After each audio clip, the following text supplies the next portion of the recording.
And once again, Sony Ericsson, Razor, and G-Skill, you all rock. And the player who rocked in the first game was this Zerg player here at the top right of Crossfire from the team FXO. Very, very strong Zerg he is. FXO lucky. Instead of zooming in, we're now zooming out with the player introduction. Very cool little effect. And here he is, in his opponent at the bottom left on Crossfire, the Swedish Protoss player. He lost last season. This is Naniwa. Nice big cheer from the foreign crowd cheering for Naniwa here. There he is in his Complexity jersey, the MVP coach. MVP, of course, now tied with Complexity. Actually, there's a few different Korean teams now that have ties to non-Korean teams, interestingly enough. Slayers and EG just teamed up recently, Quantic and IM, and now Complexity and MVP teamed up even before that. OGS and Liquid have a partnership, so it's really cool to see that kind of sort of global unity going on, not the separation between Korean and foreign scenes that there was in Brood War. We have Lucky in this game, just starting with a pool and gas on 14. At the same time, the Protoss player is building, is not going for the wall off.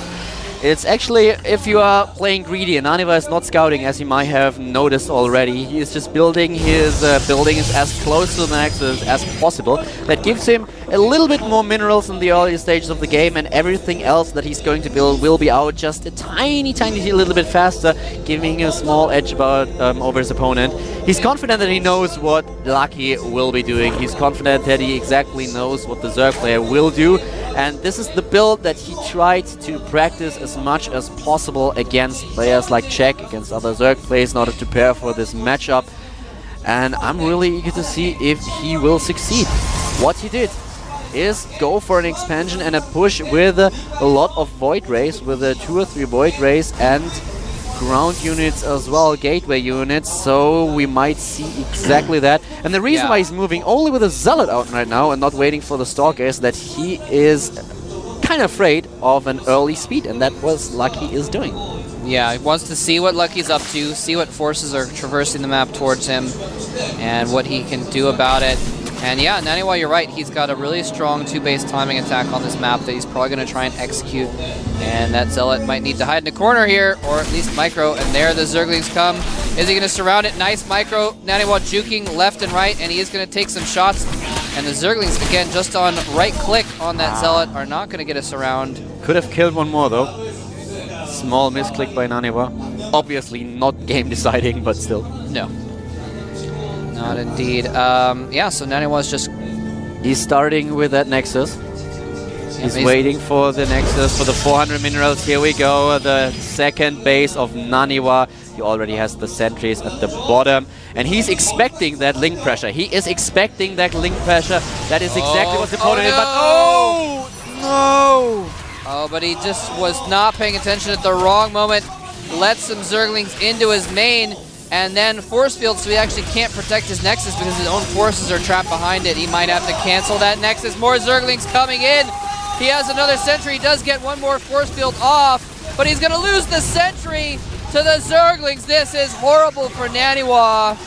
Oh god, he was practicing that over and over again, and that is what happened against Czech a various number of times. But at some point he just got the hang of it and was able to always protect his ramp. This time it doesn't work at all. The Stargate as part of the wall-in completes, but now he's targeting down the pylon. Naniwa! And that one misstep, Naniwa has completely fallen apart. The pylon is destroyed on the Stargate. He cannot even produce any Stargate units right now. His Nexus is finished, but he is just in tatters right now. This is just fallen completely out of his hands. Naniwa missed the force field and let the Zerglings in, and that is pretty much all there is to it. That's the worst case scenario right there. He was actually perfecting that build over and over again. That Stargate as being part of the wall in. the Nexus, he actually, well, he wanted those Zerglings to attack. That was what had to happen every time. His Zerg opponent trying to get some aggression going in the early stages of the game, but he was able to repel it. But now with the Zerglings streaming to the main base, killing the Sentry and the initial Stalker, Naniwa leaves the game without a GG. Yeah, he's got to be pretty upset about that. A build that he knows he can defend that, and he just missed that one crucial moment at the beginning of defense. And so Lucky, you know, he saw that Naniwa was being greedy, and he tried to take advantage of it. Naniwa thought he could hold that off, but... Well, he actually can. Well, yes, but point being, he went at the right moment, and Naniwa missed his one chance, and because he was sending so many Zerglings to punish Naniwa for being greedy, he was able to deal the fatal blow there.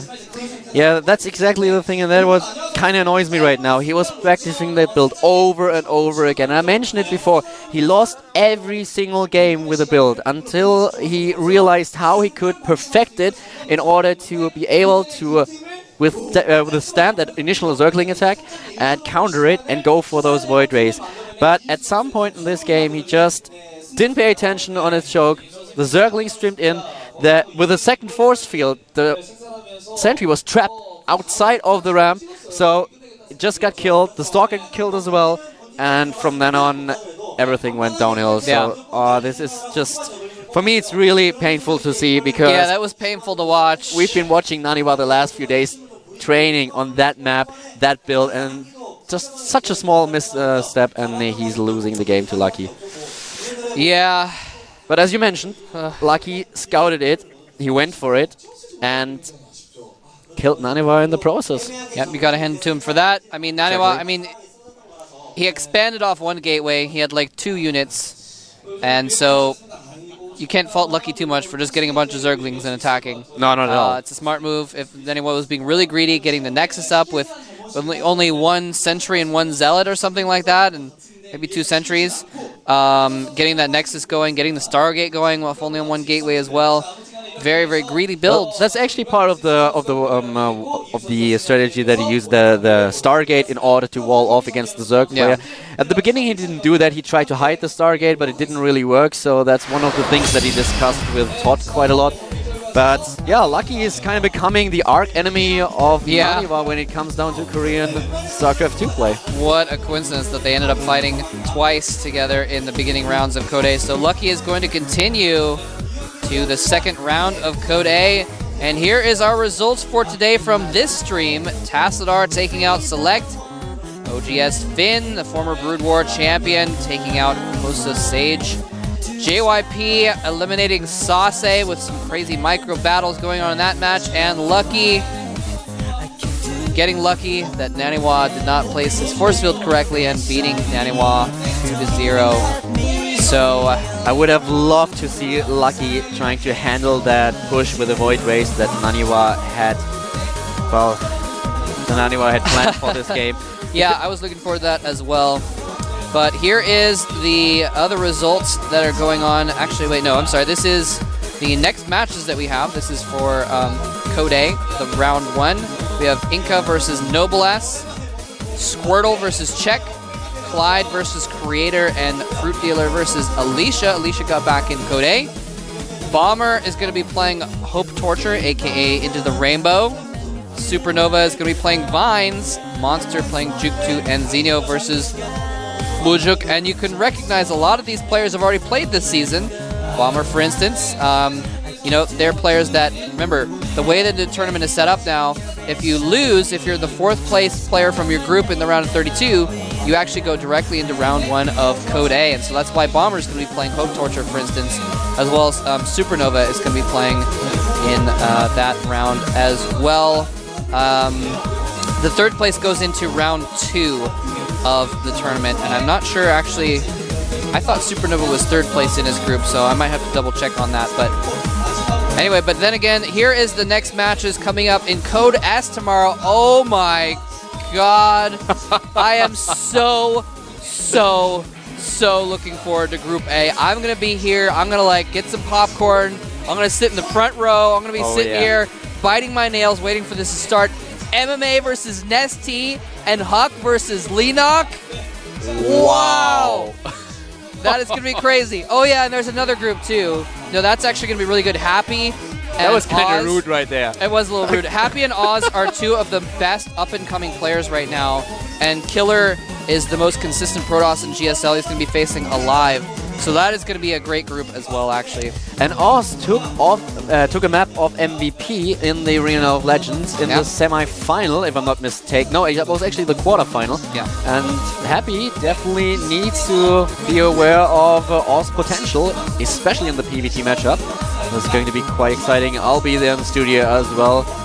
And yeah, popcorn sounds good. Yeah, it's going to be great. And of course, I remember MVP, he actually beat Oz with some trickery. He used like hidden barracks and he acted like he was getting an expansion, and Oz got caught off guard by rushes. So I'm curious to see, you know, Happy I expect to play a little bit more straight up.